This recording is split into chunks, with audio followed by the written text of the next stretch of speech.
Muy bien. Entonces, la clase la amplié con otros conceptos que me parecen importantes que conozcamos y platiquemos, aparte de lo que yo ya les subí a la plataforma con respecto a lo que corresponde a la primera semana. Cuando hablamos de psiquiatría forense, ¿sí? Los objetivos que nos establece la universidad es que el objetivo general es primero definir la psiquiatría forense, que es diferente de lo que es la psiquiatría clínica. Ya vamos a conocer por qué es diferente. Así como las distintas aplicaciones que tiene la psiquiatría forense en el ámbito jurídico y en el ámbito de la criminología. Los objetivos específicos para hoy, ¿sí? Estos van a ir cambiando a lo largo de cada clase. El primero es identificar cuáles son las tareas forenses que tiene la psiquiatría, cuál es la interrelación que existe entre la psiquiatría forense, la criminología y el derecho. Y el tercer objetivo que debemos de darle una respuesta hoy es conocer las áreas en las que es útil la psiquiatría forense y cómo ésta se interrelaciona con la criminología. Al final de cuentas, cuando nosotros formamos equipos, ¿sí? Para la evaluación de una persona que comete un crimen, ya no hablamos de equipos interdisciplinarios, sino que actualmente, en mi opinión, ya estamos hablando de equipos transdisciplinarios. ¿Cuál es la diferencia? Que el interdisciplinario va a estar el psicólogo atendiendo la perspectiva psicológica, va a estar el psiquiatra atendiendo la perspectiva psiquiátrica, el abogado atendiendo la perspectiva legal, y así cada quien en su propia área. Pero al momento de emitir un informe, ¿sí? De alguna manera cada quien va a llevar sus propias conclusiones. Y eso es lo que me ha pasado a mí en estos años de experiencia, que cuando estoy ante un juzgado emitiendo un informe, de repente hay ciertas conclusiones que no se correlacionan entre sí, ¿verdad? Porque cada quien determina las diferentes actividades por hacer que ya se hicieron, ¿sí? Y en la evaluación de esa persona. Al momento de hablar de un equipo transdisciplinario, quiere decir que todos los profesionales hay una comunicación entre sí y emiten un informe único, ¿sí? Obviamente en pro de la persona que se está evaluando y en pro de la justicia y en pro de darle una respuesta al juez de lo que está solicitando.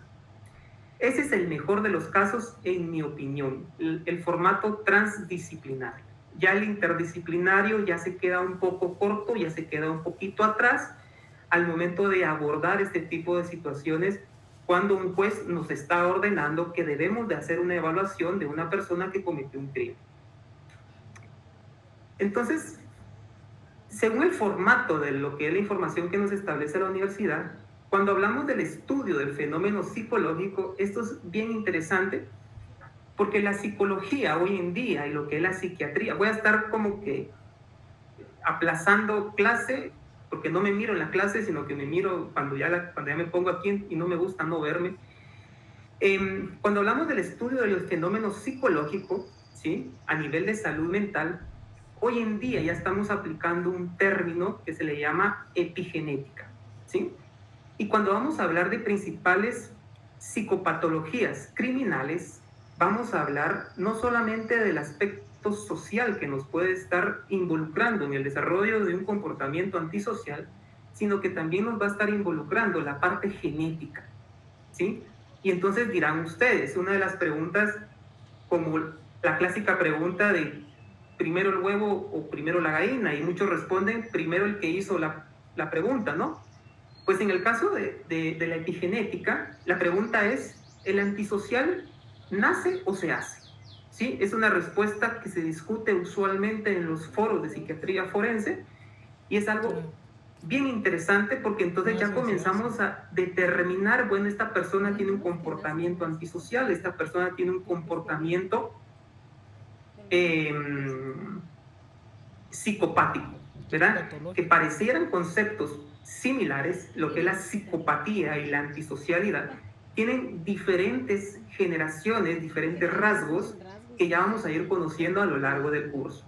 ¿Verdad? Entonces, epigenética significa aquella generación de las psicopatologías criminales donde vamos a tener un enfoque holístico de esa persona y tomar en consideración factores sociales, pero factores genéticos. Y nos vamos a meter un poquito en lo que es el ADN y diferentes genes que podemos heredar cuando ya hablamos de psicopatía, inclusive cuando hablamos de ideas homicidas, cuando hablamos de ideas suicidas, ¿sí? Inclusive, por ponerles un ejemplo, yo espero que no sea así, pero por poner una perspectiva, si dentro de los que habemos aquí presentes, dentro de los 27 que estamos aquí presentes, de repente alguien ha pensado en la muerte, ¿sí? Porque tenemos un instinto de muerte todos en general, pero no todos pasamos a la idea, a formar la muerte, ¿sí? Y muchos otros menos pasan al acto de cometer un intento autolítico.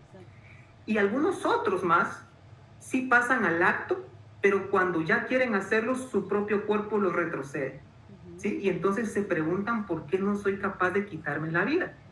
Y la primera respuesta que viene a la mente es, ¿seré cobarde o seré muy valiente? Y no es eso, sino que hay factores genéticos que nos empujan a nuestro cuerpo hacia atrás, ¿sí?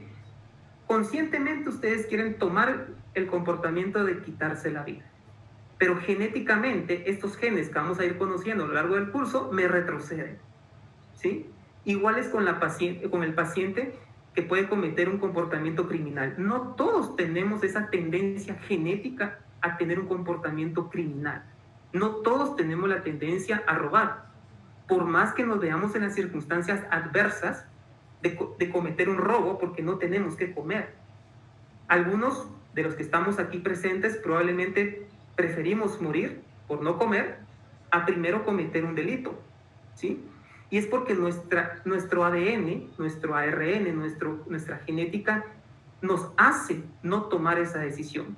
Y hay otros que sí. Hay otros que dicen, no, pues yo robo, yo tomo, ¿sí? Yo mato, yo hago cualquier comportamiento delictivo con el objetivo, ¿sí? De sobrevivir, el instinto de sobrevivencia. Entonces, el estudio de la mente puede realizarse desde diferentes ángulos, ¿sí? Por eso es bien importante para los que han acudido con un psicólogo o los que han acudido con un psiquiatra, y no digamos los psicólogos que tengo actualmente conectados, comparten conmigo de que cuando una persona llega con nosotros, sí nos interesa muchas veces el diálogo, ¿sí? Pero nos interesa más ese paciente desde que está esperando afuera de la puerta de donde nosotros nos encontramos. Entonces, el estudio del fenómeno psicológico empieza no cuando tengo a la persona frente a mí, empieza desde que está esperando para ser atendido o esperando para poder pasar a la sala donde yo me encuentro. Desde ahí comienza ya nuestra evaluación del examen mental de una persona y no digamos de una persona que comete un delito, ¿sí? Entonces, según la bibliografía, dice que el desarrollo de la mente comprende varios aspectos. Aspectos embriológicos, aspectos neurológicos, que sería la parte genética, aspectos sociales, psicológicos, ¿sí? Pero actualmente en la clase de hoy nos interesa poder dilucidar, aclarar el estudio de la mente desde el punto de vista ontogénico y filogénico, ¿sí? Y ahorita vamos a aclarar a qué me refiero con el aspecto ontogénico y filogénico. Cuando hablamos de un estudio filogénico, ¿sí? Se refiere cuando el comportamiento de alguna manera se normaliza, ¿sí? O ya pasa al cuadro de la anormalidad, pero desde un contexto social. Es decir, que es cuando la sociedad dicta qué es normal y qué es normal. Al final, si nos ponemos a evaluar hoy en día, ¿sí? La sociedad es la que va dictando a lo largo de la evolución del ser humano qué se considera normal hoy en día y qué se considera anormal hoy en día. Enhorabuena, muchas de las situaciones que anteriormente se consideraban normales, hoy se consideran anormales. Pero algunas de las situaciones que se consideraban anormales anteriormente, hoy se siguen considerando anormales. Y lastimosamente, algunas de las situaciones que antes se consideraban anormales, hoy se consideran normales. ¿Sí? Parece trabalenguas, pero es que así es. ¿Ya? Por ponerles un ejemplo, y la literatura de la universidad lo establece. Uno del aspecto filogénico establecía de que el papel que tiene la mujer hoy en día, ¿sí? En nuestra cultura. Antes se consideraba anormal que la mujer indicara voy a salir a trabajar. Hoy en día eso ya se considera normal, ¿sí? ¿Pero por qué? Porque la sociedad lo establece, ¿sí? La sociedad ha ido evolucionando al momento de ir estudiando la psique humana, que es un comportamiento normal y que se espera, y que así como el hombre tiene el derecho de poder salir adelante, la mujer también cuenta con los mismos derechos. Pero vámonos 80 años atrás, o tal vez no tanto atrás, ¿sí? Y de repente la mujer no tenía esos derechos de salir adelante y de cumplir con sus deseos, de cumplir sus expectativas, de poder superarse académicamente, laboralmente, ¿sí? Hoy en día eso ya se va considerando normal, no en su totalidad, porque recordemos que vivimos en un país multicultural. Entonces, aquí en la ciudad capital lo podemos ya ver normal, pero si nos vamos al interior de la República, de repente hay muchos lugares todavía donde eso se considera anormal. Pero con el tiempo, ¿sí? Yo espero que ya se vaya considerando una normalidad, ¿ya? De que todos tengamos el mismo derecho de poder salir adelante y de cumplir con nuestras expectativas. A nivel ontogénico, ¿sí? Se refiere al desarrollo de nuestro comportamiento, pero ya desde un punto de vista personal, ¿sí? Solo para darles un ejemplo más o menos amplio, ¿sí? Cuando hablamos a nivel personal, nos referimos a de que nuestra conducta y nuestro comportamiento, si bien es cierto, va a tener una influencia social, al final nosotros somos quienes tomamos la decisión, obviamente con esa influencia consciente o inconsciente que podamos tener, para poder tomar decisiones, ¿sí? Y para poder salir adelante como nosotros creemos que debemos de salir adelante. Pero recordemos que los seres humanos tenemos también algo que le llamamos temperamento, ¿sí? Entonces, temperamento y carácter no es lo mismo, ¿sí? Solo para aclarar, temperamento y comportamiento es algo totalmente diferente. El temperamento tiene una base genética, igualmente. Vamos a ver, dice Claudia, dice, para la mujer sigue siendo difícil ocupar un lugar importante. Las mismas mujeres, vamos a ver, nos ponen zancadilla. Totalmente de acuerdo, Claudia. ¿Por qué? Porque ¿quién es el principal obstáculo del ser humano? Alguien que me quiera compartir. Es el propio ser humano, doctor. Lamentablemente ocurre mucho en la mujer. Dicen que somos como los cangrejos. No pueden ver que alguien salga adelante porque le pone zancadilla, no se permite. Como le digo, lamentablemente somos todavía un estado machista. Hay mucho machismo todavía y lo cruel de todo es que la misma mujer es machista. No puede ver que una mujer se supera o lamentablemente, doctor, la mujer actual no se supera por profesional, por sacrificio, sino por cosas no muy buenas, ¿verdad? Claro, Sí. claro, muy bien, gracias, Claudia. Así es. Pero antes de dar la primera respuesta, ¿quién es mi primer saboteador? Que obviamente todos estamos de acuerdo que dentro de los primeros es el otro, o sea, la otra persona. También tenemos que entender que mi primer saboteador soy yo mismo, ¿sí? O sea, los obstáculos que yo imagino al momento de querer salir adelante. Una cosa es sufrir por lo que imagino y otra cosa es sufrir por lo que está pasando a mi alrededor. Y muchos, y me incluyo, porque a pesar de que soy psiquiatra, no quiere decir de que yo dejo de ser humano o dejo de ser persona, ¿ya? Tal vez lo provoco en disminución, en menor medida que tal vez los otros colegas, pero también sufrimos más por lo que imaginamos que por lo que estamos viendo. Entonces, nuestro primer saboteador somos nosotros mismos. Nuestro segundo saboteador es el otro. Una vez logremos pasar nuestro obstáculo personal, pasamos a un obstáculo ajeno, ¿ya? Y aquí es donde esto lo vamos a enlazar con el comportamiento criminal cuando ya vayámonos más adentrándonos al curso, ¿sí? Porque ustedes la primera pregunta es, ¿qué hace que el criminal, ¿sí? Que el paciente criminal, que la persona criminal cometa un delito? Para muchos será fácil dar una respuesta y nos podemos poner hasta filosóficos al momento de dar una respuesta de por qué cometen un delito. Pero esto va más allá tiene un trasfondo más allá que tiene décadas atrás de esa persona que cometió un delito, ¿sí? Entonces, lo que quiero yo que aprendamos hoy en el curso, de ahora en adelante, es de que logremos ver más allá de lo que los demás miran, ¿sí? La idea de que seamos profesionales y de que estemos aquí todos y que tenemos esa ansia, esa hambre de poder aprender, ¿sí? Es de que nosotros nos distingamos del grupo de personas que están allá afuera y que nosotros logremos ver más allá. Vamos a aprender más de observar, ¿sí? Que de abrir la boca solo porque la tenemos dibujadita en nuestro rostro, ¿ya? Entonces, de ahora en adelante, observar y escuchar, ¿sí? A sus clientes, para que de alguna manera van a aprender más con esa interlocución que se está recibiendo que lo que realmente de poder analizar lo que está diciendo. Entonces,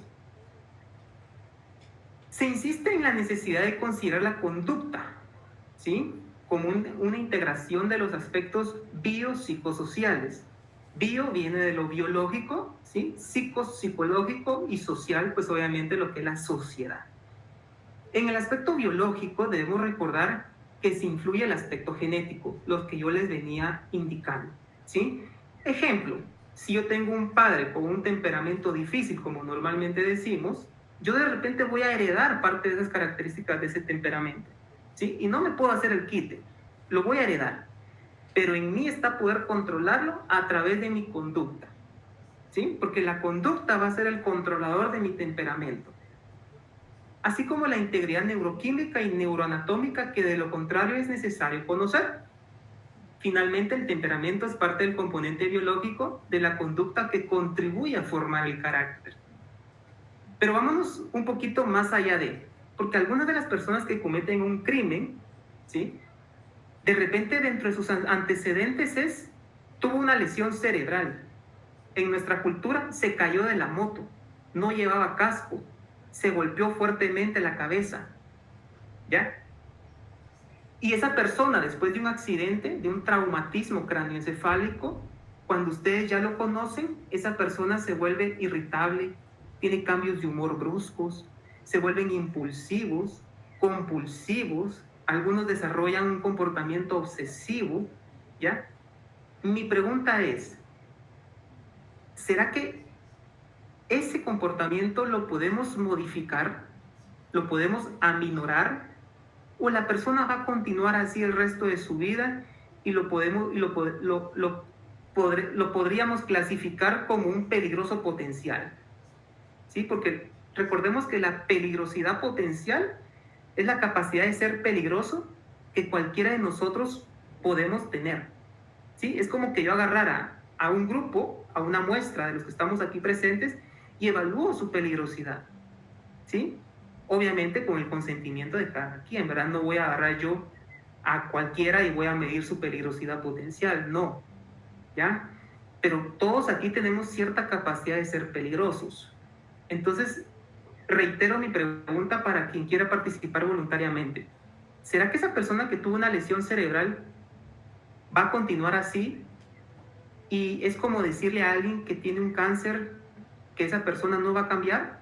¿O podemos modificar algún tipo de comportamiento para que su peligrosidad pueda disminuir?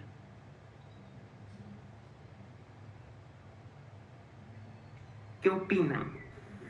Doctor, pienso que sí puede haber una diferencia siempre y cuando, en el caso de ustedes, que es la psiquiatría, ¿verdad? Pueda evaluar y dar un diagnóstico y dar un plan de tratamiento, por supuesto, ¿verdad? Acompañado con psicofármacos, podría cambiarse. Pero si es una lesión, tendría que ser de manera quirúrgica. Ok, gracias Rosa por su opinión, una opinión muy válida, muy certera. ¿Alguien más? Considero, doctor, que si hay dependiendo del tipo de lesión que haya ocasionado, que haya tenido esta persona, hay lesiones que son irreversibles, lesiones que son reversibles.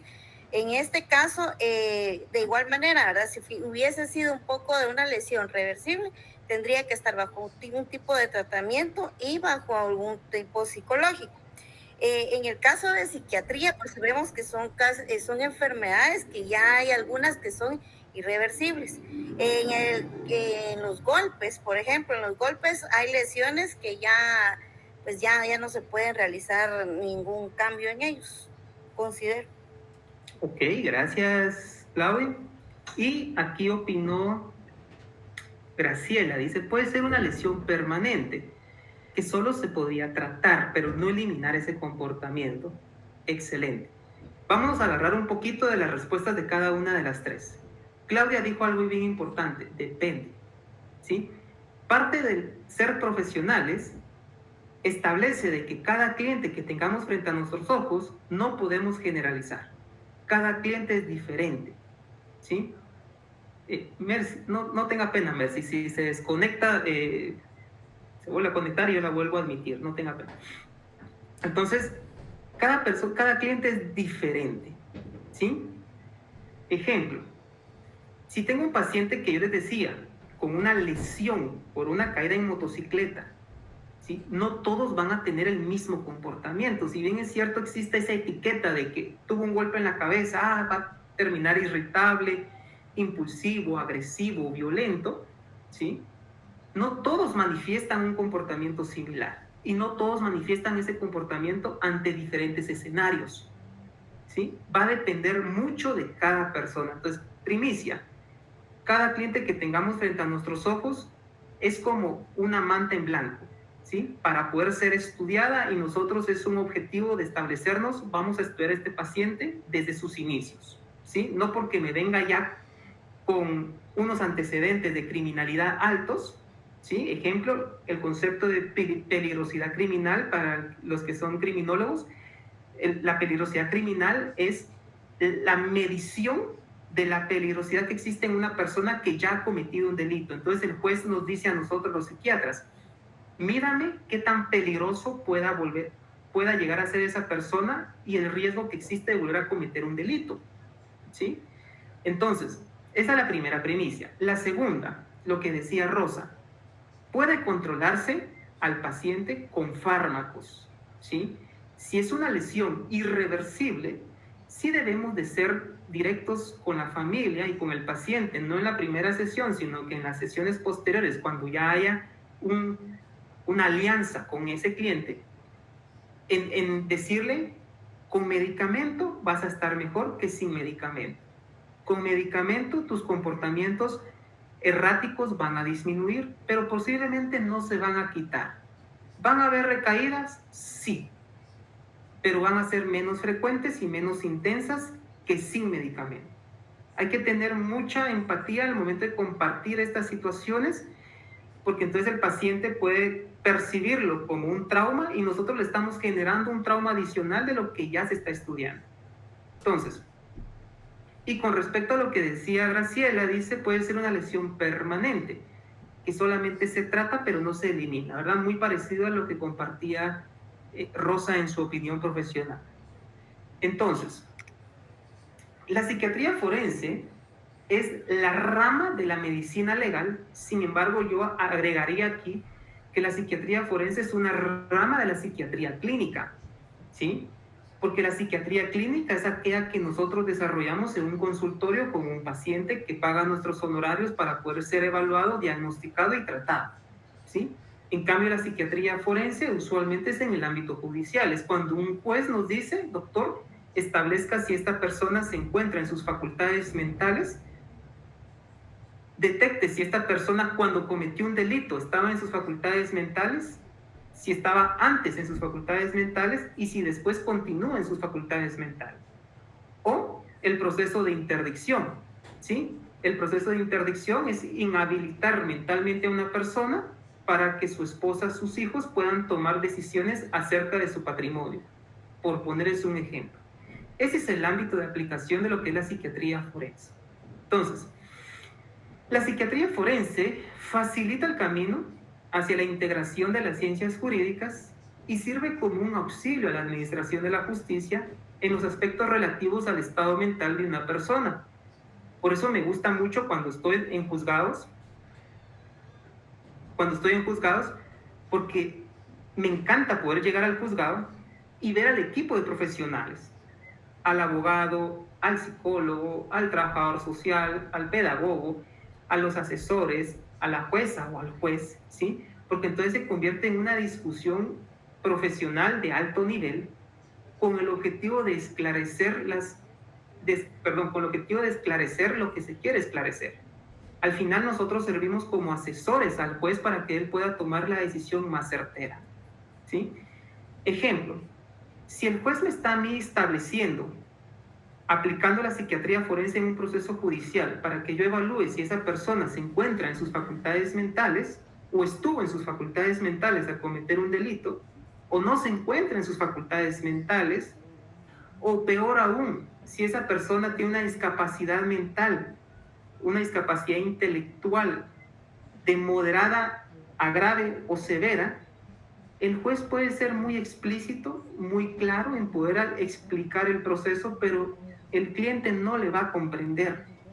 Y eso es muy frecuente, no sé si alguno lo ha vivido, pero a mí de repente me pasa que está el menor de edad, 13, 14 años, lo están acusando de extorsión, el juez está siendo muy empático en explicarle qué significa la extorsión y el cliente está así como, ¿y qué significa extorsión? ¿Y qué es esto? ¿Y qué es lo otro? ¿Ya? Entonces ahí es donde el juez tiene la pericia y dice no, ¿verdad? El acusado no tiene la capacidad de razonar, que lo evalúe un psiquiatra y que el psiquiatra me diga si esa persona tiene la capacidad de comprender el proceso por el cual se le está acusando.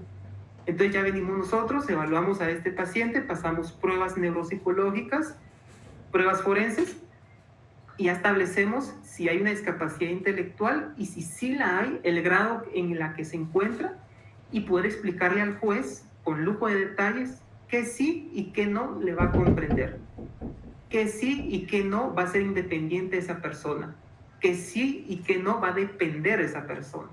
Y entonces el juez ya se forma una idea y dice, bueno, él ya toma sus decisiones, él o ella toma sus decisiones con respecto al proceso judicial.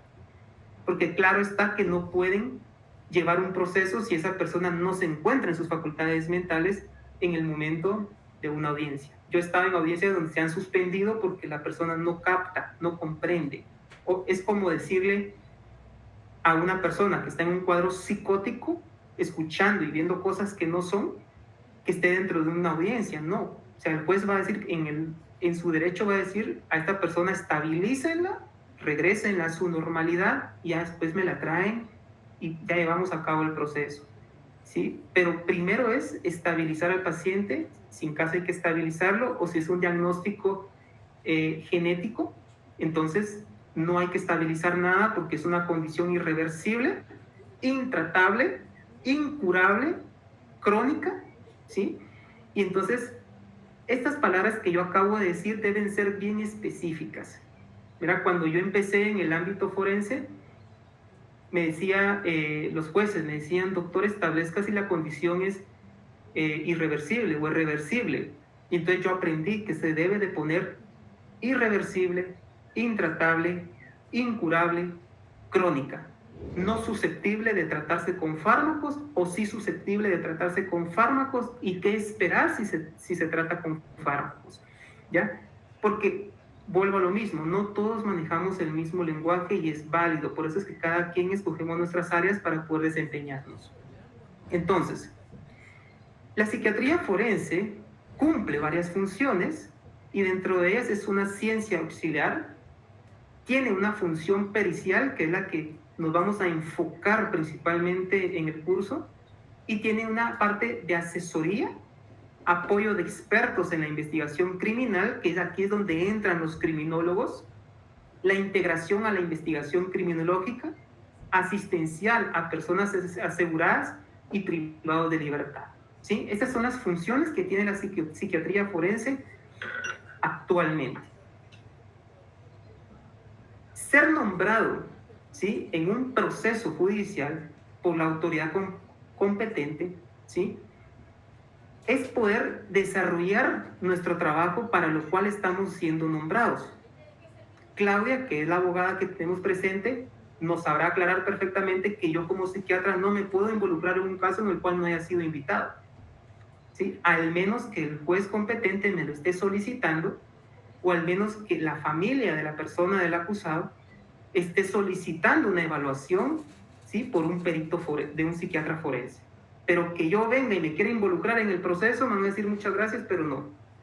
¿Sí? Entonces debe de existir, ¿sí? Un nombramiento donde yo voy a ser el psiquiatra forense, el perito, ¿verdad? Que voy a emitir un dictamen, ¿sí? Y que ese dictamen voy a responder claramente los objetivos que el juez me está pidiendo. Si en un proceso de interdicción el juez me está solicitando que yo evalúe si esa persona está en sus facultades mentales, eso le voy a responder. No me voy a poner a responder otras cosas porque no me lo están pidiendo. Al menos que tenga un peso el describir otras situaciones y que pueda ayudar al juez a tomar una decisión, lo hago. Pero de lo contrario, debo de ser muy directo, conciso y claro, porque a los jueces así les gusta.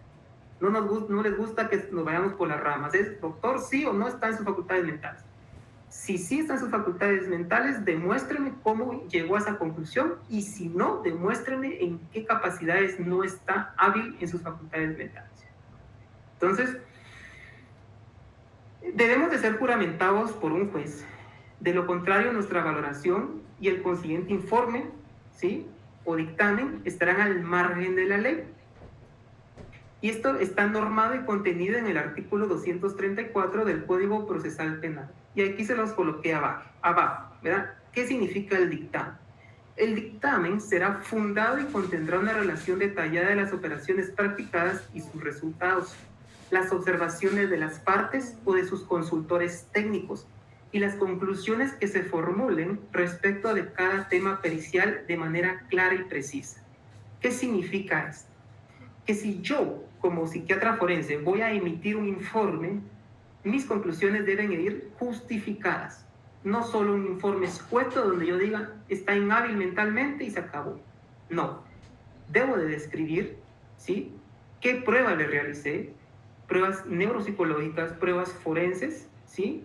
Aunque ellos no me comprendan, los demás colegas profesionales no entiendan los resultados, pero debo ir justificado, porque recuerden que aquí estoy no justificando el diagnóstico, estoy justificando mi trabajo, que lo hice bien, ¿sí?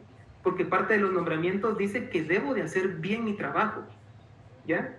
Entonces, por eso es de que debemos de ser bien concisos en ese aspecto para poder emitir un informe adecuado. En dicho dictamen se dará una respuesta inequívoca o concreta que sea relativa al estado mental de una persona en concreto, en determinados momentos de interés para un proceso penal específico y válido para el mismo. A continuación, ahí les puse un screenshot, ¿sí? De lo que establece la bibliografía de la universidad, en la que sintetizan los distintos motivos de peritaje que se suelen solicitar a un psiquiatra. Y está lo que es el acusado y la víctima. Cuando hablamos de acusados, es determinar el estado mental del acusado en el momento de cometer la acción delictiva. Una pregunta para los colegas psicólogos.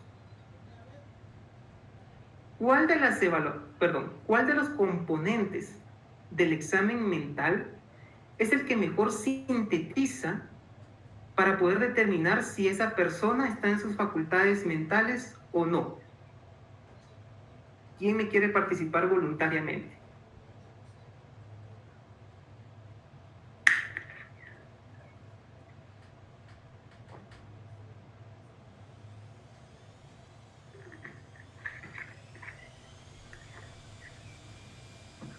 ¿No? Ok, perfecto. No tengan pena, vamos a ir quebrando un poquito lo que es el hielo a lo largo de las clases. Recuerden que es el juicio, ¿sí? No el juicio legal, sino el juicio de mis facultades mentales, de mi capacidad de razonar. Y es que aquí entramos muchas veces en discusión porque de repente me dicen a alguien, Claudia, la escucho. Doctor, perdone mi ignorancia, ¿no es el psiquiatra el que tiene que indicar eso de las facultades mentales? Sí, Claudia, somos nosotros los que debemos determinar las facultades mentales, pero ahorita estoy explicando qué componente del examen mental que nosotros hacemos y los psicólogos también engloba, ¿sí?, que el paciente sea determinado que sí o no se encuentra en sus facultades mentales. Y parte de ese examen mental es el juicio, ¿sí? Cuando ustedes lean exámenes mentales, el psicólogo hace un examen mental más amplio que el psiquiatra. Nosotros somos muy concisos, ¿verdad? Mientras que nuestro examen mental puede llevar 10 líneas, por ponerles un ejemplo, el del psicólogo usualmente lleva 3 páginas. Así se los pongo. Pero porque ellos también deben de evaluar otras áreas. Entonces, el juicio, ¿sí?, es lo que nos engloba a esa persona para poder determinar si sí o si no. Voy a leer un mensaje aquí que puso Andrea. Andrea puso: tiempo, espacio y persona. Es parte del examen mental, la orientación. Pero ¿qué pasa? Disculpe, Rosa, que la ponga como ejemplo, pero es la que estoy viendo en video. ¿Qué pasa si Rosa sí está orientada, pero durante la evaluación forense me dice: doctor, tengo unas ganas de matar? ¿Esa persona estará en su juicio o no estará en su juicio? No, ¿verdad? No lo está, ¿ya? Y es que para los que trabajan en el ámbito forense, este comentario que les acabo de hacer es normal que escucharlo todos los días. Doctor, tengo unas ganas de salir a matar, me decían a mí los que pertenecen a grupos antagónicos. Mira que me hace falta salir a matar, ¿ok? ¿Y qué te motiva a matar? Es esa saciedad, ese sadismo de salir a buscar una persona y hacerle daño. Esa persona puede tener un pensamiento coherente, puede tener un lenguaje adecuado, puede tener nula su capacidad de reconocer que el cometer un homicidio no está dentro de lo legal, ni tampoco de lo que espera la sociedad de él. Pero solo el hecho de decirme que quiere matar, ya su juicio está comprometido. Yo no puedo establecer que esa persona está dentro de su sano juicio. Y entonces ya puedo yo en mi informe decir: el juicio de esa persona está comprometido. ¿Por qué? Porque presenta ideas homicidas. Y recuerden la primicia: toda persona homicida es potencialmente suicida y viceversa, ¿sí? Cuando a mí alguien me dice quiero matar, también tengo que cuidar de que no se quiera matar. Y entonces tengo que pasar escalas, ¿sí?, forenses, para evaluar el índice de suicidio, el índice de homicidio que existe en todo este tipo de escalas, ¿ya? Y entonces ahí es donde nosotros establecemos si esa persona está en su sano juicio o no, ¿ya? En una sola palabrita, juicio, me engloba todo lo que es el examen mental, pero obviamente tenemos que ser extensos. Dice Rosa: deseo de sentirse al límite, definitivamente. Mira, hay una descarga de neurotransmisores dentro de ellos, ¿sí?, que me hacen sentirme excitado, ¿ya?, y me hacen sentir de alguna manera motivado a cometer un crimen, ¿sí? Entonces, otras causas de determinar la competencia o la aptitud mental para cumplir las acciones de testigo, acusado o acusada en determinado momento judicial posterior al hecho cometido, ¿sí? Esto es lo más fácil, ¿sí? Lo más fácil es determinar sus competencias posterior al hecho delictivo. ¿Qué es lo más difícil? Determinar sus competencias durante el momento en que se cometió un delito, ¿sí? Y es una de las circunstancias que el juez siempre ordena: determine si esa persona estaba en su sano juicio durante la comisión del delito. Y entonces nosotros de forma retrospectiva tenemos que hacer una evaluación para determinar si la persona estaba en su sano juicio. Es fácil determinar si antes o después estaba en su juicio, pero durante no tan así. Les comento un caso de la vida real, que fue uno de los casos más complicados que me tocó establecer, que fue durante la comisión del delito. Es un chico de 17 años de edad que cometió el delito, ¿sí?, de matar a su familia a machetazos. El único que logró quedar vivo es el papá, porque el papá, al ver que él agarró el machete y comenzó a machetear a toda su familia, el papá sale corriendo y de esa forma es como él sobrevive a ese crimen. Entonces, el chico terminó matando a la mamá, a los 2 hermanos y a la abuelita. ¿Sí? Bueno, entonces, lo que todos sospechaban era de que ese chico había estado bajo el consumo de drogas. No se pudo aclarar, lastimosamente, en su momento, si ese chico había estado en el consumo de drogas. Lastimosamente en ese momento, les digo, ahora porque al final sí se logró aclarar, pero en ese momento. Pero ¿qué fue lo que pasó? Lo que pasó en este caso, después de meses de evaluaciones con esa persona, fue de que ese chico convulsionaba. Nadie sabía que convulsionaba. Recuerden que en el interior, ¿sí?, el conocimiento de una convulsión es muy reducido, ¿ya? Entonces, ese chico, y todos esperan ver una convulsión de una persona caer al piso y temblar, como lo muestran las películas, pero no todas son así, ¿sí? Hay convulsiones tan leves como que solamente me parpadee, ¿sí?, el ojo, o de repente me quede con una sensación de ido, viendo a un punto fijo por segundos, y eso ya significa una convulsión parcial. Pues resulta que este chico convulsionó y en estado posictal, que significa postconvulsión, se psicotizó y entonces generó alucinaciones e ideas delirantes. Y su idea delirante fue persecutorias, me están persiguiendo para hacer daño. Entonces él tomó a su familia como me están persiguiendo y me quieren hacer daño, y entonces me defiendo, ¿sí? Y entonces agarró el machete y mató lastimosamente a la familia. A lo largo de los meses, ¿sí?, después de tener una alianza con esa persona, porque en una sola evaluación los psicólogos clínicos me darán la razón que el principal objetivo de la primera evaluación es generar alianza con esa persona para que se pueda aperturar, ¿sí? Pero hay que dejarles en claro que la información que va a ser obtenida de esa evaluación, de ese peritaje, no va a ser confidencial. Esa es la diferencia con la psiquiatría clínica.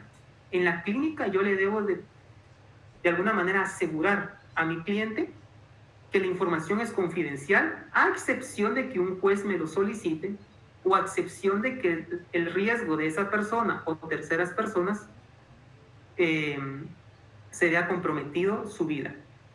Pero en un peritaje forense yo le debo de ser claro a mi cliente que la información no va a ser confidencial, que va a ser compartida con el juez competente, ¿sí? Entonces este chico resulta que a lo largo de los meses declaró que sí había consumido cannabis, ¿sí? Entonces consume cannabis, el cannabis en términos generales hace cortocircuito, provoca una convulsión, se psicotiza y provoca el crimen, ¿sí? Situación que se supo del uso del cannabis más o menos como a los 3 meses de haber estado él estar en privado de libertad, ¿sí? Entonces son situaciones complejas, pero que tienen mucha pericia al momento de hacer la investigación. Tercero, establecer una compatibilidad con el régimen penitenciario del reo con trastornos mentales.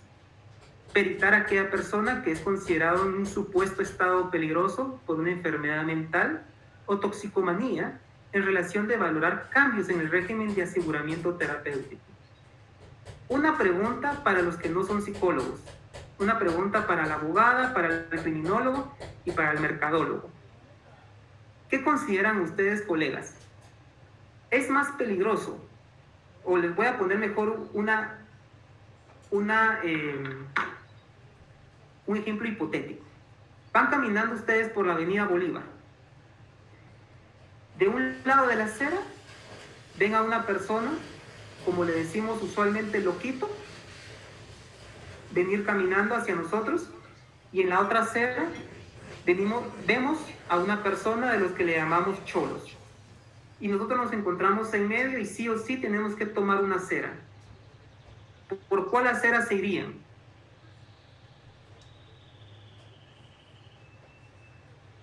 Bueno, tal vez en mi caso me iría por el lado de la persona que le llamamos loquito, ¿verdad? Porque puedo prever la actitud que pueda tener hacia mi persona. Sin embargo, en el caso de la persona que va vestida como cholo, no quiere decir que necesariamente sea una persona que cometa actos delictivos. Entonces, sí, sabría qué esperar de una persona de un estado mental de esa condición, más no de la otra persona. Puede ser de que yo esté etiquetando a esa persona, sin embargo, puede ser una persona que pueda ser buena, digámosle así, ¿verdad? Ok, gracias, Claudia. Margarita dice con el loquito.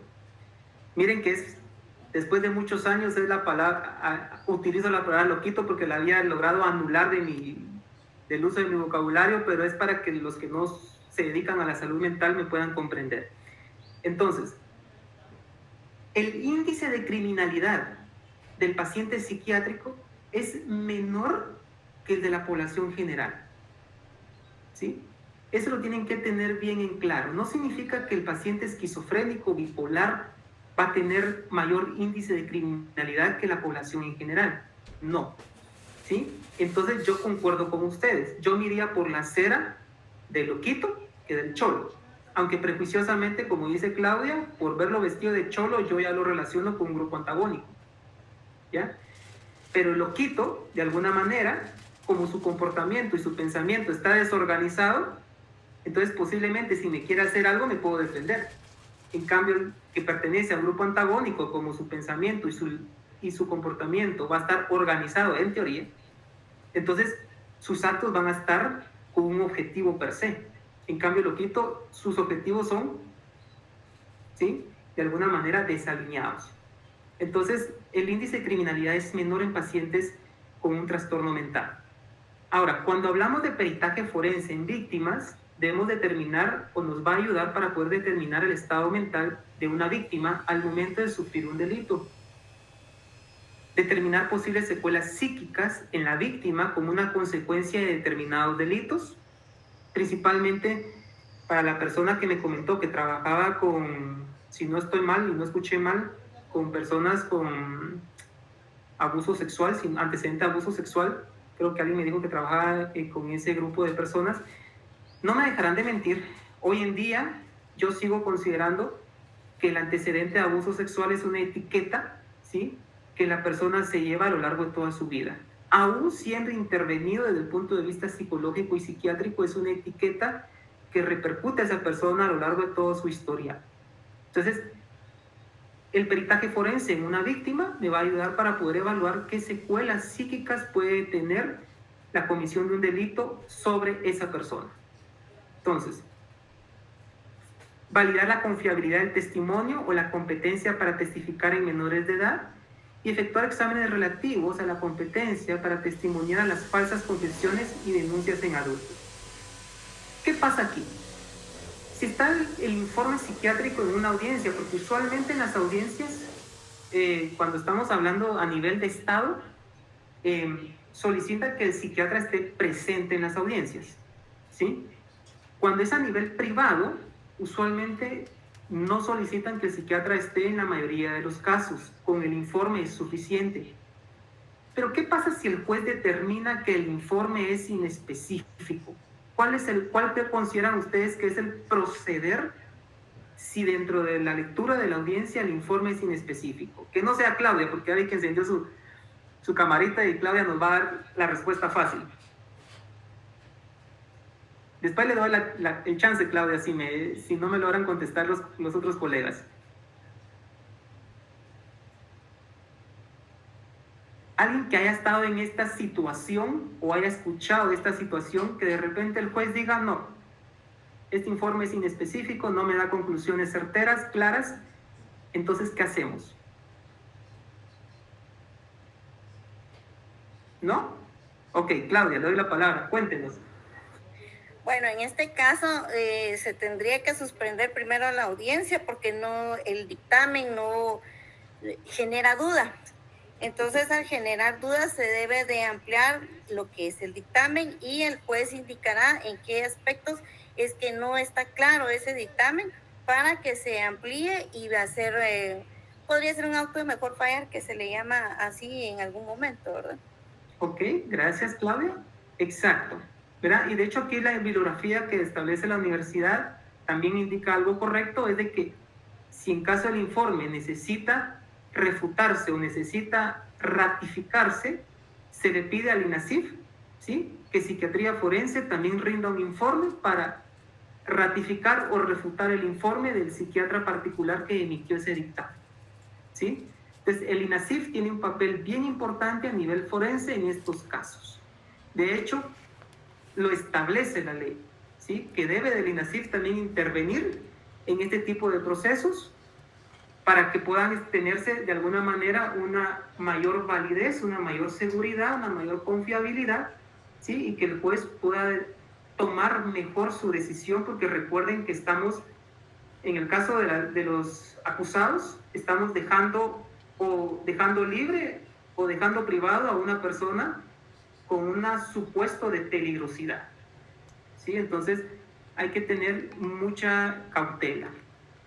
Entonces, los objetivos periciales se determinan en base a la necesidad de las personas que solicitan la valoración psiquiátrica, acorde al proceso de investigación que se está llevando a cabo, a los indicios encontrados hasta este momento, y asimismo es importante comprender que el peritaje realizado no tendrá un valor probatorio hasta que no sea controvertido ante la autoridad judicial. En la lectura del peritaje deben encontrarse las características que la persona evaluada reúne para arribar a dicha conclusión, ¿sí? Es lo que les decía, no se trata solo de poner conclusiones, sino justificar mi conclusión. De lo contrario, nos exponemos a que un asesor o un consultor, que en este caso tendría que ser el INASIF, ¿sí?, en el caso de que yo no justifique mi peritaje, entonces ampliamos, y sin caso no, entonces se le solicita al INASIF.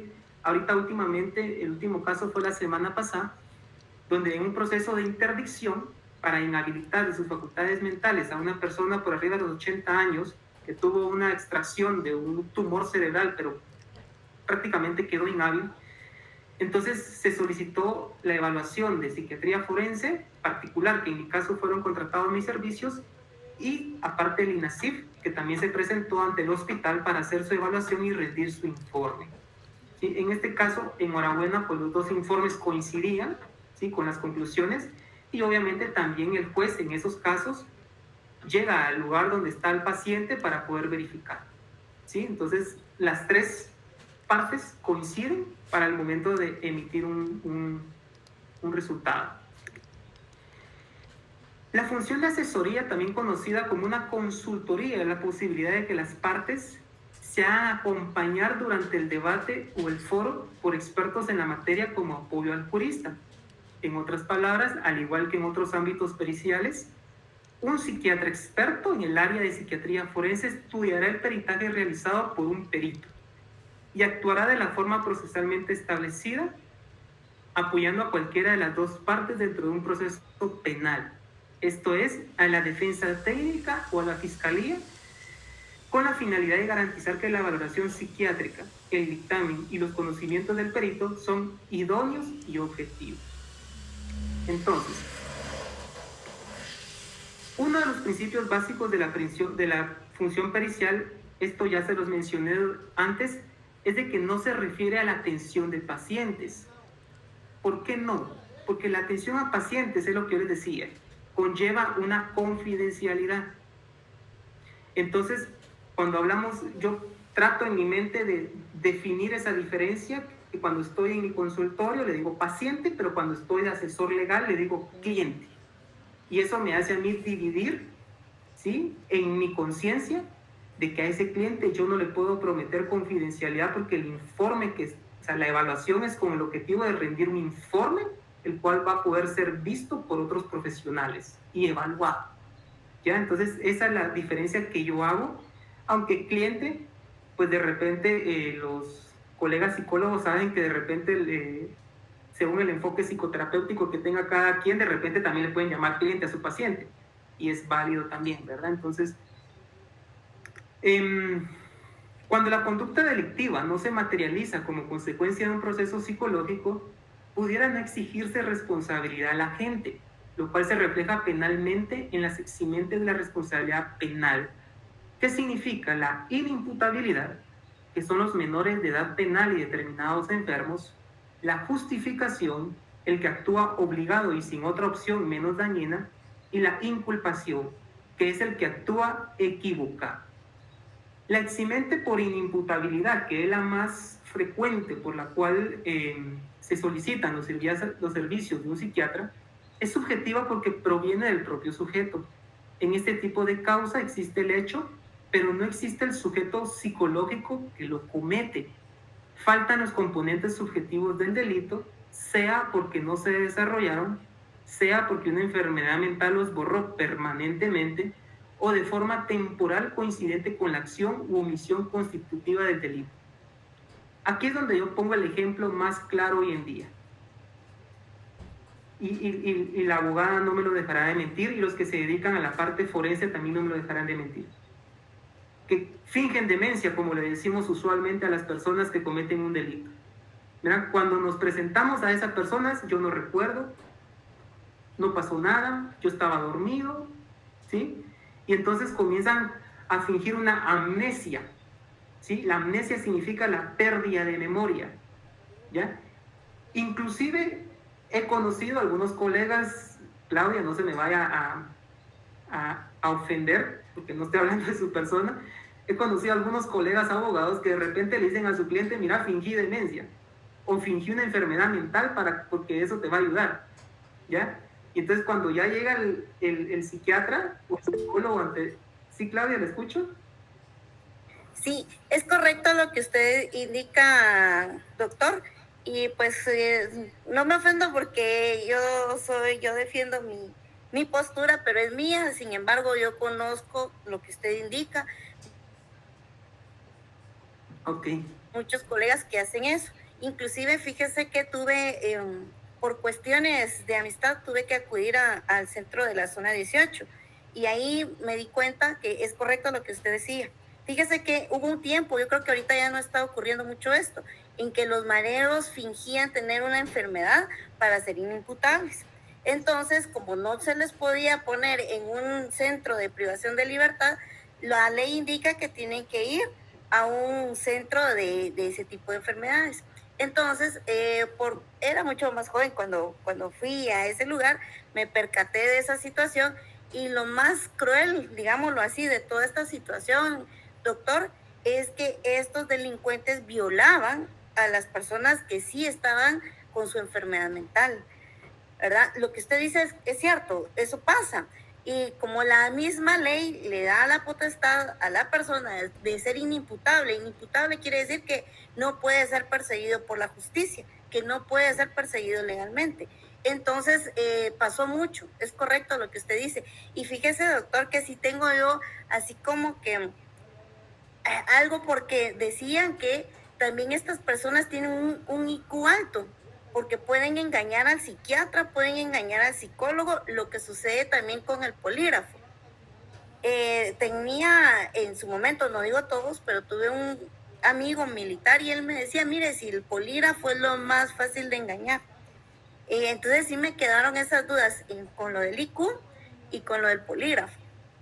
Ok, de acuerdo. Respondiendo a su pregunta, posiblemente, Claudia, ante el psicólogo o psiquiatra inexperto en el área forense, el pandillero va a poder manipularlo, porque es una de las características, y no me dejarán de mentir los colegas clínicos, del sociópata. El sociópata en sus primeras consultas suele ser muy encantador y me cae bien, ¿sí? Y me pasó de estudiante. De estudiante algunos sociópatas me agarraron de banderita y yo decía, pues me cae bien ese señor. No, pero llegaba la señora, no, pues que mire, me golpea, me pega, me arrastra, etcétera, ¿ya? Pero conforme va generando la persona experiencia, el perito, ¿sí? Entonces ya se va volviendo más experto en los métodos de manipulación, porque debemos de conocer los métodos de manipulación para poder captar a estas personas. Ahorita le doy la palabra a Rosa. Y es que métodos de manipulación hay muchos. Si yo les pregunto aquí a ustedes que me digan 5 cada uno, los hacemos fácilmente. Y algunos métodos que ustedes ni siquiera posiblemente yo les voy a compartir a lo largo de la clase, a lo largo del curso de que ni saben que son métodos de manipulación. Por ponerles un ejemplo, incluso el silencio es un método de manipulación, ¿sí? La elocuencia es un método de manipulación. Erigirse Moisés infalible es un método de manipulación, etcétera, etcétera, etcétera. ¿Ya? Entonces, tenemos diferentes métodos de manipulación y ahí es donde tenemos que ir captando a estas personas para poder dar nuestro peritaje lo más específico posible. Rosa, le doy la palabra. Doctor, la pregunta es hacia usted. ¿Cuál es el origen del sociópata? Yo tenía entendido que era más que todo formado dentro del núcleo familiar y luego desencadenado a nivel social, ¿verdad? No sé si estoy confundida. Y otra pregunta, doctor, hacia ustedes, la compañera, o sea, la licenciada mencionaba la enfermedad mental. Actualmente dice que fue ahora ya recibe otro adjetivo, entonces, o otro diagnóstico o otro etiquetamiento. Hágame el favor de aclarar, disculpe. Ok, de acuerdo. La primera respuesta. Si nos queremos ir a etiquetas de acuerdo a los libros que clasifican las enfermedades psiquiátricas, tenemos lo que es el trastorno de la personalidad antisocial, ¿sí? Y es que dentro del ámbito legal no podemos usar sociópata, no podemos usar psicópatas, ¿sí? Porque inclusive nos puede demandar nuestro cliente si nosotros usamos sociopatía porque lo estamos de alguna manera violentando psicológicamente. Entonces, sí o sí, de ahora en adelante, para los que se van a dedicar a este ámbito o los que a eso dedican, tenemos que establecer trastorno de la personalidad antisocial, siempre y cuando hablemos de personas mayores a los 18 años de edad. Cuando hablamos de menores de edad, se les llama trastorno disocial, ¿sí? Va. Ese es en el ámbito clasificatorio. Ahora, si ya nos ponemos muy quisquillosos, el antisocial y el psicópata son dos conceptos que podemos ir encontrando de acuerdo a la literatura que elijamos leer, de que en muchas de ellas confluyen en que es lo mismo. Y en otras literaturas confluyen en que la sociopatía, como usted dice, Rosa, es de origen social y la psicopatía es de origen genético. Mi respuesta y mi punto de vista y mi postura es de que existe el sociópata y existe el psicópata. El sociópata, como usted bien lo dijo, es de origen social.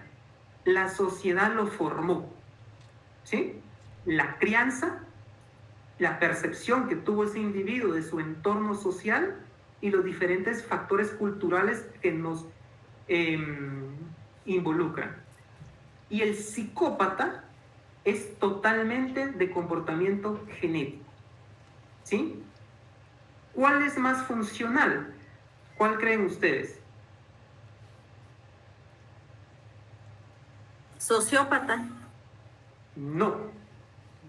De hecho, las cárceles las tenemos llenas de sociópatas, ¿sí? Porque los sociópatas son desorganizados. Los sociópatas no miden riesgos. Los sociópatas son impulsivos. En cambio, el psicópata vuela fuera del radar. El psicópata utiliza a los sociópatas para cometer sus hechos. Va a ser muy poco los psicópatas que van a cometer un delito por ellos mismos. Y si lo cometen por ellos mismos, ténganlo por seguro que le llevó meses poder llevar a cabo ese delito porque de alguna manera son muy buenos medidores del riesgo. Casi no son capturados, ¿sí? Algunos políticos tenemos por ahí, pero no quiero mencionar nombres, ¿sí? Entonces, esta es la diferencia entre lo que es el sociópata y el psicópata, Rosa. Ahora, la segunda pregunta que me hace. Definitivamente usted no puede poner en un informe pericial enfermo mental. Se le debe de poner un diagnóstico clínico, ¿sí? O una impresión clínica. Yo utilizo, para no hacerme bolas en cuanto a la cantidad de diagnósticos que existen, utilizo lo que es el DSM-5-TR, que es el más actualizado actualmente. Pero podemos utilizar también el CIE-11, ¿verdad? Como un método clasificatorio. Lo que sí no se le llama ya es retraso mental, eso tengan cuidado, ¿sí? A eso se le llama discapacidad intelectual. Y la discapacidad intelectual es el nombre, debe de llevar apellido, leve, moderado, grave o profundo, ¿ya? Entonces sí no podemos poner enfermo mental definitivamente. No sé si aclaré su duda, Rosa. Sí, doctor, muchas gracias. Sí, un poquito confundida, que estaba con el sociópata y psicópata y ahora sí, gracias. Ok, de acuerdo. La clase de la sociopatía y psicopatía, de hecho, fue mi clase fue mi ponencia, mejor dicho, para poder entrar a pertenecer a la Asociación Psiquiátrica de Guatemala, y es un tema que me agrada mucho conocer, y si gusta lo podemos ampliar a lo largo de las clases para que les quede claro quién es el sociópata y quién es el psicópata, cómo se van a comportar, ¿sí? Cómo no caer en las manos de uno de ellos, porque de repente todos somos susceptibles a caer en las manos de uno de ellos, ¿verdad? Y abundan, lastimosamente abundan. El porcentaje de prevalencia de un sociópata, a pesar de que es bajo a nivel general, a nivel mundial, lastimosamente ese pequeño porcentaje en números se vuelve grande, ¿sí? Entonces, vamos a ir aprendiendo poco a poco. Ahora, esto ya es parte de lo que no está dentro de la bibliografía de la universidad. Esto es complementario que yo lo coloqué, pero que me parece importante que ustedes conozcan. El término forense implica relación con los tribunales y en ocasiones la psiquiatría y la ley convergen. La psiquiatría forense engloba una gran variedad de asuntos que conciernen a las obligaciones profesionales, éticas y legales de los psiquiatras para ofrecer una atención competente a los pacientes. Los derechos de autodeterminación de estos a recibir o rechazar un tratamiento, las decisiones judiciales, directrices legislativas, organismos reguladores gubernamentales y comités de acreditación y la evaluación para determinar la culpabilidad y la capacidad para comparecer en un juicio de las personas imputadas por un delito. Entonces, ¿qué deben de hacer? Porque si ustedes están estudiando esta maestría es porque están escogiendo, una buena parte de ustedes, dedicarse clínicamente a las evaluaciones forenses. ¿Y qué es lo primero? ¿Cuál va a ser su principal herramienta que yo les recomiendo? Tener su batería de cuestionarios para poder aplicar. Porque recuerden que la salud mental lastimosamente ha sido mal etiquetada a lo largo de la vida porque se convierte en algo muy subjetivo, ¿sí? Voy con un psicólogo y me dice que soy ansioso, voy con otro y de repente me dice que estoy deprimido, voy con otro y me dice que estoy en un duelo, ¿ya? Entonces se vuelve algo muy subjetivo. Entonces esa batería de cuestionarios, ¿sí?, van a poder apoyar el diagnóstico que ustedes den, ¿sí? Y entonces cuando ustedes ya se meten a buscar cuestionarios, hay muchos de ellos que son de uso gratis en internet, inclusive yo les puedo ir compartiendo cuestionarios de los que yo uso para poder aplicar en pacientes dependiendo cuál sea el caso que sea requerido, para que ustedes ya tengan ahí su baterita, ¿sí? Porque en cualquier momento para los que hacen clínica, ¡pum!, les va a caer un cliente, ¿verdad? Y ustedes no van a poder decirle, no, es que yo no me dedico a eso, pero si están estudiando esta maestría es porque sí les gusta, ¿ya? Entonces no van a dejar ir un cliente, sino que van a decir, ok, yo tomo ese cliente, lo evalúo, rindo mi informe y ya entonces doy el resultado. Dice Rosa, de manera científica, exactamente, ¿verdad? O sea, recuerden que los jueces son quisquillosos, ¿sí? Y no van a permitir que les den un informe escueto, ¿ya? Y entonces nosotros como profesionales también tenemos que ponernos a la altura de lo que requieren las circunstancias. Entonces, supongamos, este proceso de interdicción que yo les estoy hablando, que me llamaron para hace 2 semanas, me puse quisquilloso y entonces le dije, por más que yo veía al cliente inhábil, solo por verlo, cualquiera de ustedes nos hubiera puesto así en filita y todo, no, pues si esa persona no es totalmente dependiente, ¿verdad? Entonces yo digo, no, saquemos la resonancia magnética. ¿Pero por qué, doctor? Pero si mire que saquemos la resonancia magnética. ¿Por qué? Porque yo debo de demostrar la lesión cerebral que existe, ¿sí? Porque al final de cuentas debo de proteger a mi cliente, ¿sí? Entonces solicito el estudio, sale la lesión cerebral, justifico que hay una lesión cerebral y que en base a eso es irreversible el diagnóstico y que el pronóstico pues es reservado, ¿ya?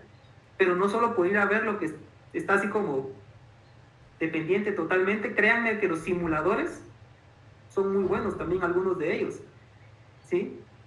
Entonces hay que tener cuidado también con los simuladores, ¿sí? Los simuladores, para los que no son psicólogos clínicos, son aquellas personas que de alguna manera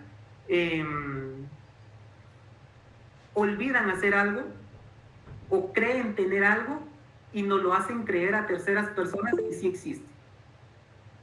Claudia, lo escucho. Perdone tanta intervención, doctor, pero fíjese que algo bien importante que usted decía es en el dictamen. Lo que va a atacar, más que todo, los que vamos a atacar ese dictamen somos los abogados, ¿verdad? Porque tenemos que votar bueno, la idea, porque esa es nuestra idea, depende en el área en que estemos, es votar el dictamen, ¿verdad? Más que el juez, creo que el que quiere votar el dictamen es el abogado, en este caso. No sabemos mucho, en mi caso, pues obviamente no sabemos mucho de psicología y nos apoyamos de otros psicólogos para votar el dictamen. Por eso es que estos dictámenes, tanto el psicólogo, el dictamen psicológico como el dictamen psiquiátrico, son bien importantes, porque si no van bien estructurados, entonces nosotros vamos ahí a votar ese dictamen, porque ese dictamen es una prueba bien importante para el proceso. Ok, gracias. Así es, a mí me pasó como experiencia personal. Hace 2 meses me tocó estar en la audiencia de una chica, 18 años, que cometió un delito y le iban a dar una libertad asistida. Sin embargo, esa chica hace 6 meses había presentado ideas de muerte, solo ideas de muerte. No había creado cómo morir, solo ideas de muerte. Y en mi informe yo establecí que hace 6 meses esa persona había presentado ideas de muerte, pero que actualmente las ideas de muerte ya no estaban en su cabeza y que la evaluación o el índice de suicidabilidad era menor.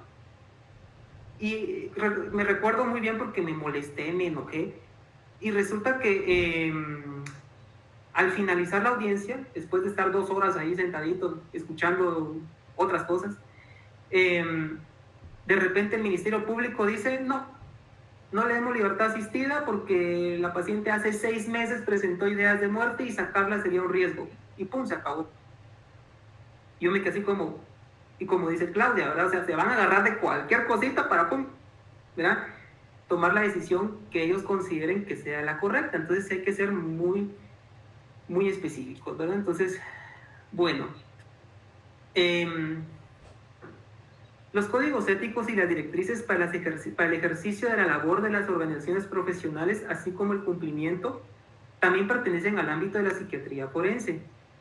Cuando hablamos de privilegios y confidencialidad, como les decía, es una premisa arraigada de la ética médica que obliga al médico a mantener en secreto la información proporcionada por los pacientes, ¿sí?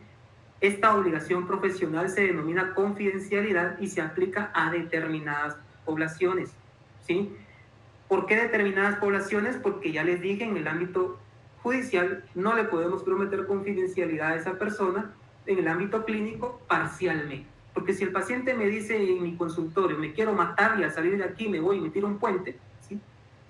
Entonces yo debo de compartir esa información con un familiar, con alguien cercano, para que pueda protegerlo antes de derivarlo a un ingreso hospitalario, ¿sí? Privilegio. Constituye el derecho de mantener el secreto, la confidencialidad en caso de una citación judicial. Las comunicaciones con privilegios son declaraciones realizadas por determinadas personas en una relación, cuya confidencialidad la ley protege en caso de que dichas personas sean obligadas a comparecer para realizar revelaciones forzadas, ¿sí?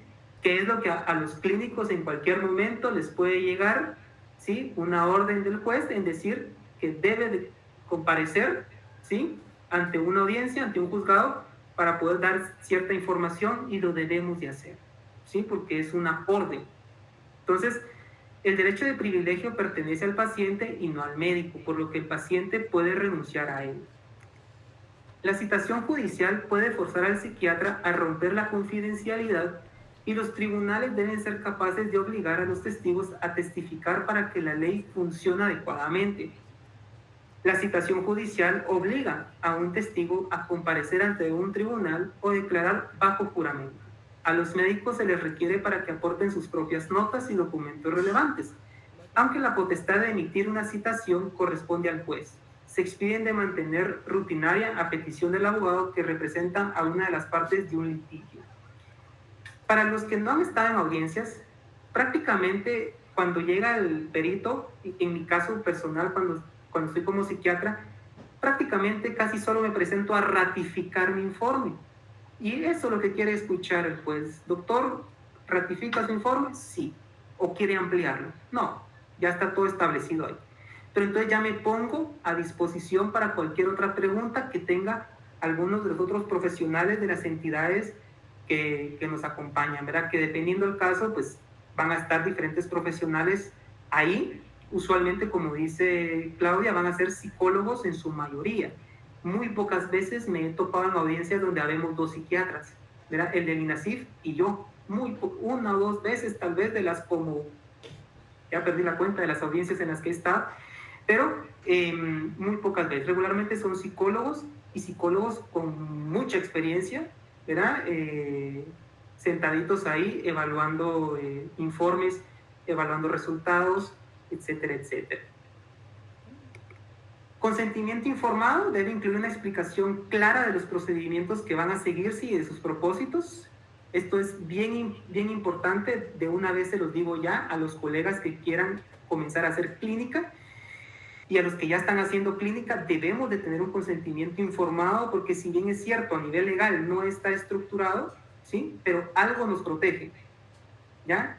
Entonces, algo nos protege, ¿sí? Entonces, enhorabuena, no me he visto en una circunstancia parecida, pero he escuchado historias de colegas donde algo les protege el consentimiento informado al momento de iniciar un tratamiento que ustedes le ofrezcan a una persona. ¿Cuál es la competencia para ser juzgados? La prohibición de juzgar a una persona mentalmente incompetente es una característica fundamental del sistema de justicia, que era lo que hablamos de la inimputabilidad. Se debe realizar un examen de competencias para discernir si una persona demandada por la vía penal tiene suficiente capacidad para consultar con un abogado con un grado razonable de entendimiento racional, y si tiene un conocimiento racional y efectivo de los procedimientos que se llevan a cabo en contra de ellos. Competencia para ser ejecutado, ¿sí? Esto ya es de un libro de psiquiatría forense que no pertenece a Guatemala, que se los voy a subir a la plataforma, aún no se los he compartido, pero es un libro bastante concreto, muchas páginas por cierto, pero es bastante concreto, pero si no estoy mal es de origen argentino, sí, es de Sudamérica. Ese libro me pareció bastante interesante y está dentro de la biblioteca de criminología. Entonces, la exigencia de competencia en esta área se cree que se asienta en tres principios generales. El hecho de que la persona sea consciente de lo que está ocurriendo se supone que incrementa el elemento punitivo del castigo, a menos que la persona sea consciente de él y sepa cuál es su propósito. Se cree que una persona competente que va a ser ejecutada se encuentra en la mejor disposición para reconciliarse con cualquiera que sea su creencia religiosa, incluida la confesión y la absolución. Y una persona competente que va a ser ejecutada conserva hasta el final la posibilidad de recordar un detalle olvidado en relación con los sucesos que rodean al crimen que puedan permitir su exoneración. Si no estoy mal, aquí Claudia me lo puede confirmar, hasta donde ya mi conocimiento legal, que no es mucho, la ejecución no es algo válido en Guatemala. Aunque algunos políticos anden diciendo que van a aplicar la pena de muerte, hasta donde mi conocimiento llega, no es aplicable. Pero, Claudia, ¿qué opina usted como abogada y que esa es su rama? Es correcto, doctor. La pena, bueno, en sí la pena de muerte sí aparece en nuestras leyes. Sin embargo, Guatemala se ha comprometido a abolir lo que es la pena de muerte. En cuestiones de derechos humanos hay algo que se llama la pirámide de Kelsen. Y en la pirámide de Kelsen, entonces está la prioridad de la norma. Y entre la prioridad de la norma vamos a ver que están las normas constitucionales a la par de todos aquellos tratados que tengan relevancia con derechos humanos. Entonces, Guatemala se compromete a nivel internacional a abolir la pena de muerte. Sin embargo, no quiere decir que la persona no vaya a tener una pena. Lo que se ha hecho en la práctica es que se le pone la sanción mayor, la pena mayor, ¿verdad? ¿Y qué sucede, doctor? El problema es que ya han habido sentencias hay jurisprudencia de la Corte, y es más, Guatemala ha sido demandada en relación a esta situación de la pena de muerte. Por lo tanto, las promesas que hacen de que se va a aplicar la pena de muerte, eso no se puede. No se puede hacer porque Guatemala se ha comprometido a abolir la pena de muerte y así lo está haciendo. Porque entonces ya se vienen problemas de derechos humanos. Ya hablamos de la Comisión Internacional de Derechos Humanos, la Corte Internacional de Derechos Humanos. Entonces ya Guatemala puede ser sancionada, por lo tanto no podemos aplicar lo que es la pena de muerte. Y sí está regulada porque hay que hacer ciertos cambios para quitarla de las normas jurídicas. Está regulada, pero no es aplicable.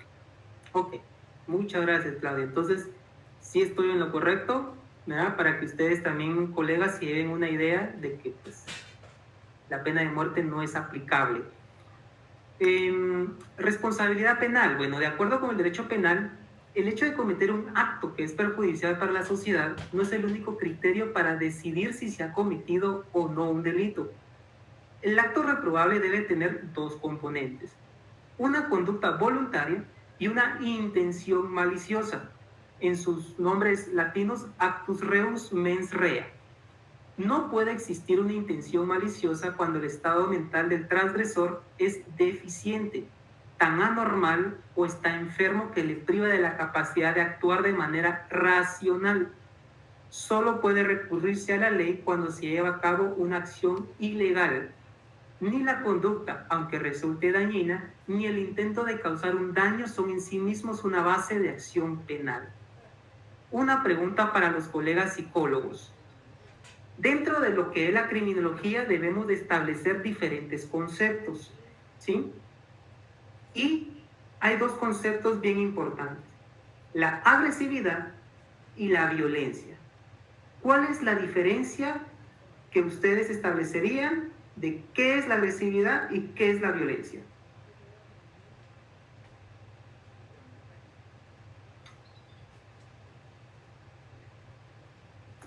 Doctor, si sabemos que la violencia está tipificado o está en diferentes formas, ¿verdad? La violencia puede ser verbal, psicológica, física, y pues la agresividad es la conducta ejercida por el individuo, ¿verdad?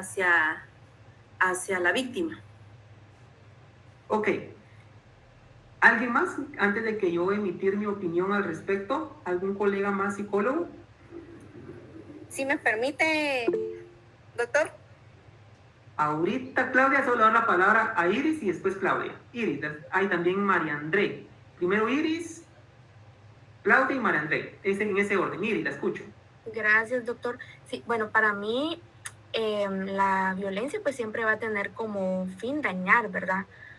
O causar algún daño, una lesión en una persona. Mientras que la agresividad no siempre pues va a causar un daño emocional en alguien, ¿verdad? Porque, por ejemplo, se dice que es bueno incluso tener cierta agresividad, pero no para lastimar a las personas, sino, por ejemplo, los deportistas, ¿verdad? Que para alcanzar sus metas o sus objetivos, pues tienen que tener cierta agresividad para poder ejecutar bien ese deporte, el ejercicio o cosas así, ¿verdad? Algo así lo interpreto, doctor, no sé si estoy en lo correcto. Excelente, Iris, gracias. ¿Claudia?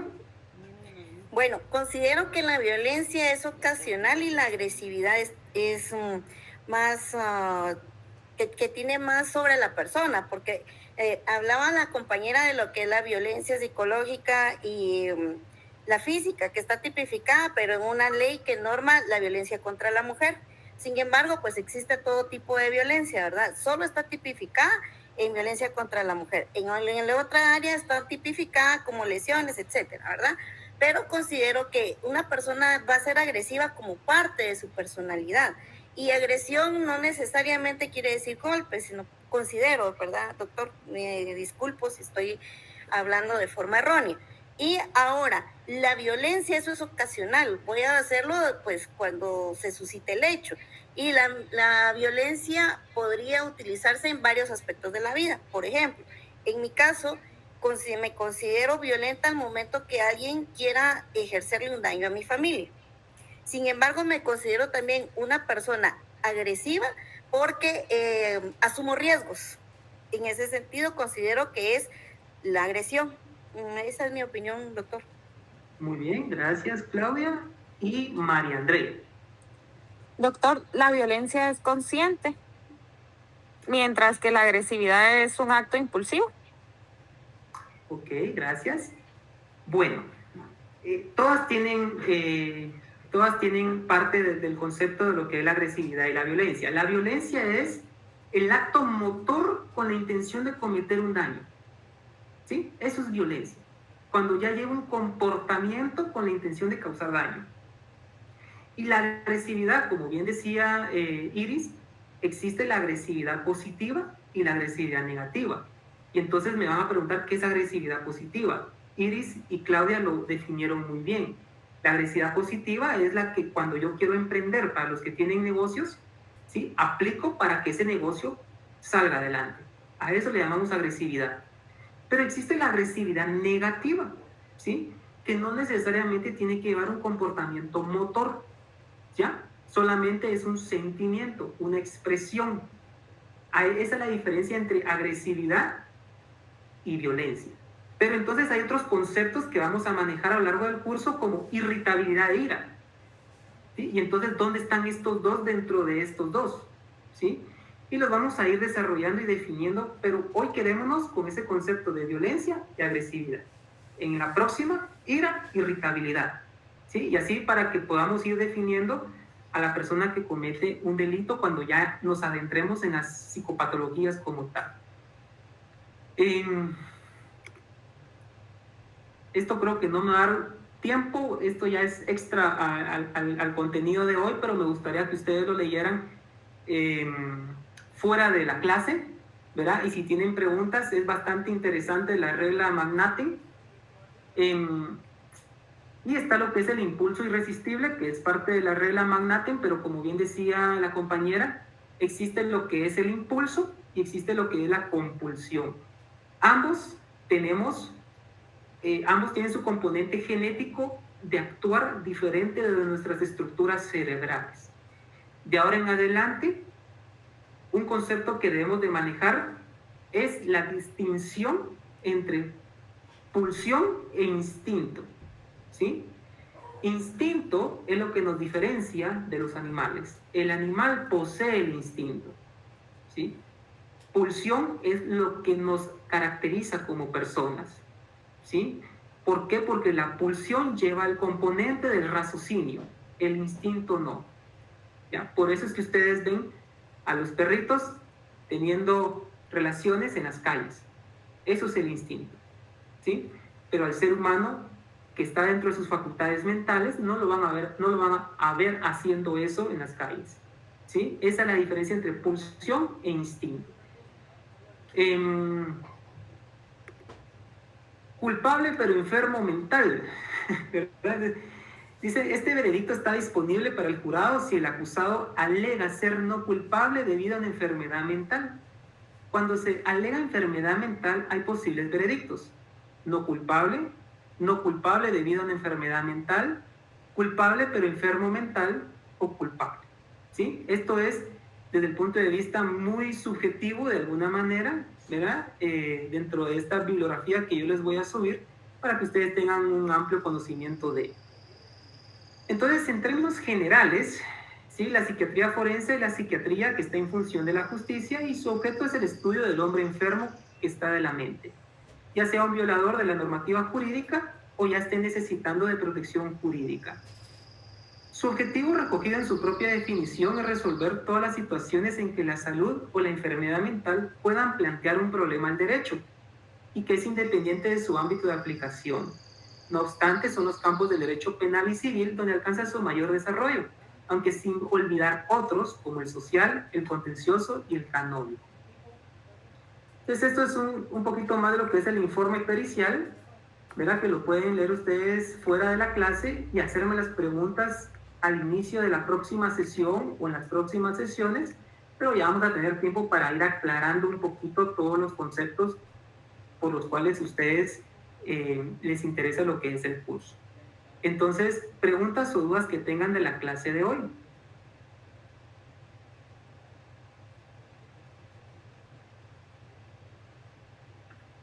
¿No? Ok. Solo les tengo una pregunta que tal vez una pregunta... gracias, Claudia. Una pregunta tal vez un poquito infantil, pero debo de hacérselas. ¿Les toman asistencia en las maestrías? Depende de cada uno, doctor. Depende. Y en otros no. Ok. Bueno, les voy a tomar asistencia solo para yo llevar un control, pero no tiene un punteo al final del curso, ¿vieron? Entonces, solo para tener un control mío de las asistencias de cada persona, pero de una vez les digo que no tiene un punteo, ¿sí? Entonces, 20 de asistencia. Pues les soy honesto, yo doy clases a nivel licenciatura y de repente les puse punteo, pero ya recibí el comentario de que no se puede poner punteo a la asistencia. Entonces, lastimosamente, ¿verdad? Porque de repente sí ayuda, pero también recuerden que los que están estudiando maestría usualmente nos cuesta mucho hacer tiempo para meternos a clases, ¿verdad? Entonces no puedo ser injusto tampoco en darle punteo a la asistencia cuando sé que de repente ahorita algunos están ahí trabajando y recibiendo clases. Entonces voy a tomar asistencia y conforme vaya tomando asistencia se pueden ir desconectando. Fue un gusto haberlos conocido el día de hoy y espero que pues el curso se lleve de acuerdo a sus expectativas. Ahí les dejé un foro para una retroalimentación, opinión, comentarios. Soy abierto a escuchar todo, no me lo voy a tomar. Yo tengo el lema de vida de nada es personal, entonces no se preocupen, ¿verdad? En hacer algún tipo de comentario. Cristian de Jesús Aguilar Morazán. Presente, buenas noches. Buenas noches. Oscar Ricardo. Iris Barrientos. Presente, doctor. Feliz noche. Noches. Lidia Barrios. Presente, doctor. Mercy Cifuentes. Ella fue la que le escribió, Doc, que si se salía era porque no tenía energía y ya no tenía pila su compu. Ah, ok. Gracias por la aclaración. Leslie Maribel García. Presente, doctor. Javier González. Presente, doctor, mucho gusto. Igualmente. Aníbal López.